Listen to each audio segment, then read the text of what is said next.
En esta parte del módulo hablaremos sobre la evidencia clínica de las enfermedades cardiológicas que requieren uso de drogas anticoagulantes. Las heparinas, junto con los anticoagulantes orales, han sido durante más de 50 años ampliamente utilizados para el tratamiento y profilaxis de la patología cardiovascular, debido a su probada eficacia y seguridad, con un impacto significativo en la reducción de la morbimortalidad. Más recientemente, se han introducido nuevos anticoagulantes con ciertas ventajas farmacológicas en estas patologías. A continuación, repasaremos brevemente las recomendaciones del uso de las drogas anticoagulantes en cardiología basadas en las guías internacionales publicadas más recientemente. Comenzaremos hablando del uso de anticoagulantes en pacientes con fibrilación auricular. La profilaxis del embolismo cerebral en pacientes con fibrilación auricular constituye aproximadamente el 50% de las indicaciones de los dicumarínicos. El accidente cerebrovascular isquémico es la complicación más temida en estos pacientes y su incidencia en individuos no anticoagulados es de 4.5 por año y aumenta con la edad. Los estudios controlados de prevención primaria de accidente cerebrovascular en fibrilación auricular, que evaluaron anticoagulantes orales, o sea, los dicumarínicos versus no tratamiento, debieron ser interrumpidos tempranamente debido a la marcada superioridad del tratamiento anticoagulante. La warfarina mostró una reducción del riesgo relativo de hasta 68%, es decir, que serán prevenidos 31 accidentes cerebrovascular isquémico por año por cada 1000 pacientes tratados. El tratamiento anticoagulante disminuyó la tasa de mortalidad por todas las causas en un 33%, así también como el resultado combinado de accidente cerebrovascular, embolismo sistémico y muerte en un 48%. La eficacia de la anticoagulación en fibrilación auricular es fuerte, consistente y basada en estudios clínicos de alta calidad. La decisión de indicar tratamiento anticoagulante con dicumarínicos o con nuevos anticoagulantes en un paciente con fibrilación auricular debe hacerse en base a la evaluación del riesgo que tiene el paciente de presentar un embolismo sistémico. Para esto se utilizan diferentes scores, de los cuales el más utilizado es el score de Chats, que es útil para decidir cuál es el riesgo individual del paciente de embolismo sistémico.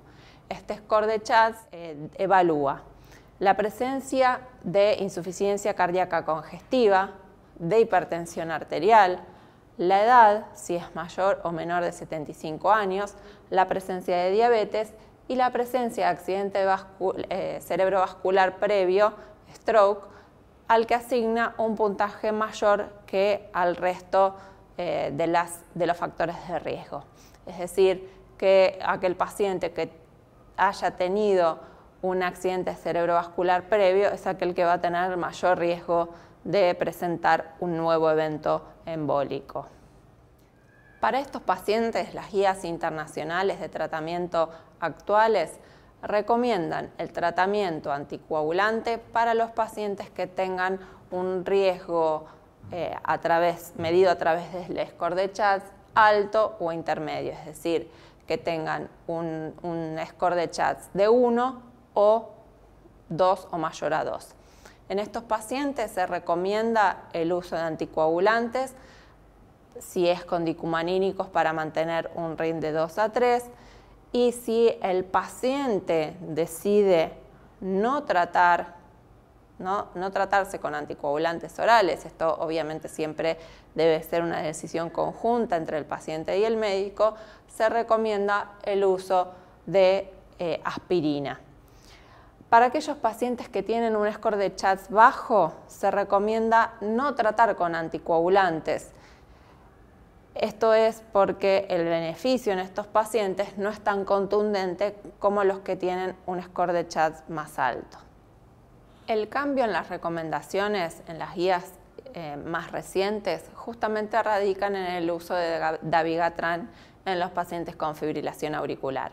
Estas guías para los pacientes que tienen score de Chats de 1 o 2 o mayor con recomendación de anticoagulación oral recomiendan el uso de dabigatran a 150 miligramos 2 veces por día en lugar del uso de los dicumarínicos.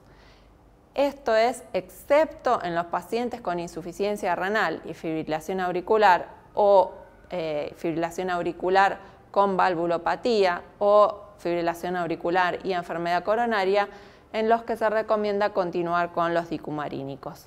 En los pacientes que ya se encuentren bajo tratamiento con warfarina o acenocumarol, que se encuentren bien controlados y que tengan buena adherencia a los dicumarínicos, la recomendación es continuar con estas drogas, no cambiar a dabigatran, reservar el dabigatran para aquellos pacientes que van a iniciar un nuevo tratamiento. Con respecto al uso de anticoagulantes en enfermedad coronaria, sabemos que los fármacos antiagregantes y anticoagulantes son los pilares del tratamiento de los síndromes coronarios agudos, especialmente de la angina inestable y del infarto agudo de miocardio sin elevación del ST. Los tratamientos farmacológicos diseñados para atenuar la generación y la actividad de trombina son atractivos debido al rol que tiene la trombina en la fisiopatología de los síndromes coronarios agudos. Existen numerosos ensayos clínicos que demuestran la seguridad y la eficacia de la heparina nanofraccionada, las heparinas de bajo peso molecular y los pentasacáridos en estas patologías. Con respecto al uso de anticoagulantes en los pacientes con infarto agudo de miocardio, sabemos que si bien el objetivo inicial de la reperfusión en el infarto de miocardio es restablecer el flujo en la arteria coronaria ocluida en forma rápida y completa, el objetivo final es mantener la permeabilidad y mejorar la perfusión miocárdica en la zona del infarto. A pesar de una restauración adecuada en el flujo en el epicardio, la zona del infarto todavía puede verse comprometida por una combinación de daño microvascular y de injuria de reperfusión. El daño microvascular se produce como consecuencia de microembolias plaquetarias y trombosis, seguido por la liberación de sustancias procedentes de las plaquetas activadas que promueven la oclusión o espasmo. Es por eso que para prevenir la reoclusión y potencialmente minimizar el daño microvascular, se recomienda el tratamiento antiplaquetario y antitrombínico, independientemente de la estrategia de reperfusión inicialmente empleada. Existe un estudio, un ensayo clínico que mostró los beneficios de la heparina de bajo peso molecular reviparina en estos pacientes, por lo cual las guías internacionales recomiendan el uso de reviparina en los pacientes con infarto agudo de miocardio, independientemente de la estrategia de reperfusión iniciada. Con respecto al uso de anticoagulantes en pacientes con insuficiencia cardíaca, sabemos que los pacientes con insuficiencia cardíaca crónica tienen riesgo aumentado de eventos tromboembólicos, ya lo hemos visto en el módulo 1, debido a la éstasis sanguínea en las cavidades dilatadas, anomalías en la pared vascular y a fenómenos de hipercoagulabilidad, como ya hemos repasado. Sin embargo, estudios a gran escala se ha visto que este riesgo es relativamente bajo en pacientes clínicamente estables, aún en aquellos con baja fracción de eyección. Estas tasas son lo suficientemente bajas como para limitar un beneficio detectable de la anticoagulación en estos pacientes.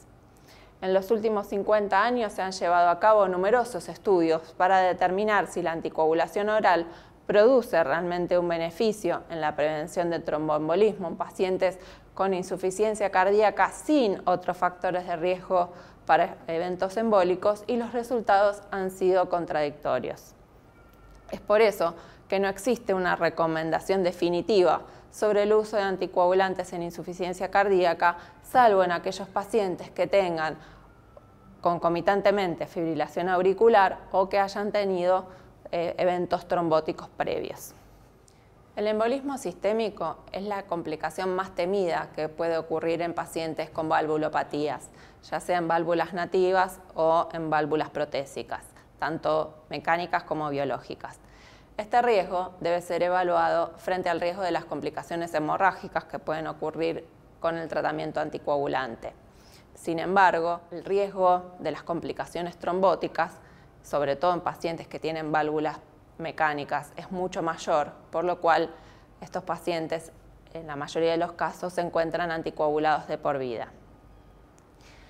El reemplazo de una válvula nativa por una prótesis biológica o mecánica es el tratamiento definitivo para muchas formas de valvulopatías severas. Las prótesis mecánicas tienen menos probabilidades de deterioro estructural comparado con las biológicas, pero requieren anticoagulación oral de por vida para prevenir eventos tromboembólicos. El riesgo de tromboembolismo depende de factores del paciente, incluyendo la presencia de fibrilación auricular, la edad avanzada, la baja fracción de eyección y la hipercoagulabilidad, entre otros factores. También hay factores que dependen de la válvula, su posición, la variabilidad en la anticoagulación y el tiempo desde la cirugía. Las válvulas de tipo jaula acarrean el mayor riesgo trombótico y las más modernas son las que generan el menor riesgo de tromboembolismo. La mayoría de las complicaciones tromboembólicas y hemorrágicas luego de un reemplazo valvular mecánico ocurre en el periodo postoperatorio temprano, inmediato, por lo cual este sería el periodo en donde deberíamos tener mayor precaución y asegurarnos una anticoagulación efectiva. Es por eso que se recomienda el uso de anticoagulantes en el periodo postoperatorio inmediato, inicialmente con un anticoagulante como las heparinas no fraccionadas o las heparinas de bajo peso molecular, cabalgando con anticoagulantes orales hasta alcanzar un RIN adecuado con los dicumarínicos. A partir de ahí se puede suspender el anticoagulante parenteral y continuar con el dicumarínico, alcanzando un RIN, dependiendo sobre todo de la posición de la válvula. Si es una válvula aórtica, se recomienda un RIN aproximadamente entre 2 y 3, y si es una válvula mecánica en posición mitral, se recomienda un RIN un poquitito más elevado, hasta de 2,5 a 3,5. El tromboembolismo de pulmón es una enfermedad cardiovascular y pulmonar frecuente y severa, con una tasa de mortalidad que alcanza hasta el 15% en los primeros 3 meses. Es por eso que ante la sospecha de esta patología, el tratamiento anticoagulante debe instaurarse a la brevedad, mientras se completan los estudios diagnósticos y se establece la estratificación del riesgo. Los regímenes de tratamiento para tromboembolismo de pulmón y trombosis venosa profunda son similares, debido a que ambas condiciones son manifestaciones del mismo proceso patológico y frecuentemente se encuentran asociadas. El tratamiento inicial tradicional ha sido durante décadas con heparina no fraccionada, basado en estudios aleatorizados que demostraron su eficacia y seguridad. El régimen de administración recomendado es de un bolo endovenoso de 80 unidades kilo, seguido de una infusión endovenosa continua de 18 unidades kilo hora, ajustada para mantener un KPTT en el rango terapéutico. La rápida reversibilidad de la heparina no fraccionada en infusión continua constituye una ventaja para aquellos pacientes que requieran trombólisis o embolectomía. Consistentemente con los hallazgos en pacientes con trombosis venosa profunda, las heparinas de bajo peso molecular han demostrado ser tan seguras y efectivas como las heparinas no fraccionadas utilizadas en forma endovenosa en los estudios que incluyeron pacientes con TEP o con TEP y TBP. Un tema siempre controvertido es la duración del tratamiento de los pacientes con tromboembolismo de pulmón.